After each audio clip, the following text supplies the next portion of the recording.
A cluster of Manhattan buildings are rethinking their relationship with Trump's name. Trump Place is second from right. Shinya Suzuki, Flickr To appreciate Donald Trump's latest indignity. It helps to understand the two types of licensing agreements governing corporate names. In the first case, a company pays to have its name attached to some product or place. So it is that the baseball park where the Chicago White Sox play is now called Guaranteed Rate Field and will be until 2029. The White Sox get money, Guaranteed Rate gets exposure. Everyone wins, except the fans. In the second, an organization gets paid to lend its name. That was the unusual agreement that Barcelona FC struck with UNICEF, a reversal of the usual soccer sponsorship deal, in which the team paid the charity for the privilege of having its name appear on players' jerseys. The Trump Organization, an infernal mirror of UNICEF, has long operated according to the second model. For decades, the Trump name was sold as canned opulence to be slathered on everything from sunglasses to steaks to custom wood flooring. And, of course, buildings. In New York, the condo board of Trump Place, which once paid Trump $1 to use his name, in big, gold letters, has decided there is significant interest in ditching the moniker, which has already come down from several neighboring properties.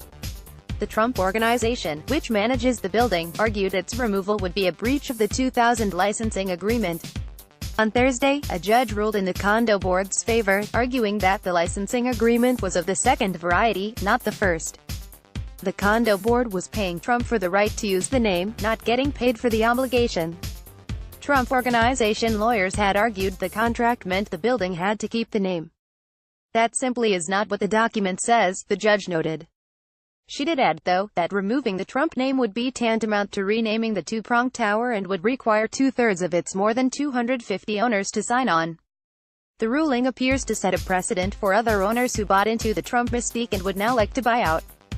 Trump's name has already come off hotels in Toronto, by mutual agreement, and Panama City, where a small war has been waged between the Trump Organization and the owners of the Yonik seaside palace that bore his name. Trump's reputation as a builder was inflated by his company's extensive licensing agreements, which put the president's name on projects from Buenos Aires to Istanbul. Today's ruling marks the moment when the Trump name officially shifted from being firmly in the category of brands that increase value to, at least in some cases, a brand that might have to pay for exposure.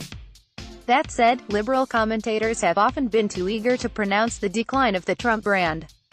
The reality is, among plutocrats in the developing world, the Trump brand's aura does not seem diminished by its connection to the current U.S. Even in the fortress of America's liberal intelligentsia, that is the Upper West Side, a February 2017 poll of the condo owners in Trump Place found just 63% in favor of removing the sign. According to today's ruling, they'll need to hit two-thirds. Any further votes would be heavily scrutinized, Trump Organization lawyer Lawrence Rosen gleefully announced. Democracy, in this particular condominium, requires a 66 2/3%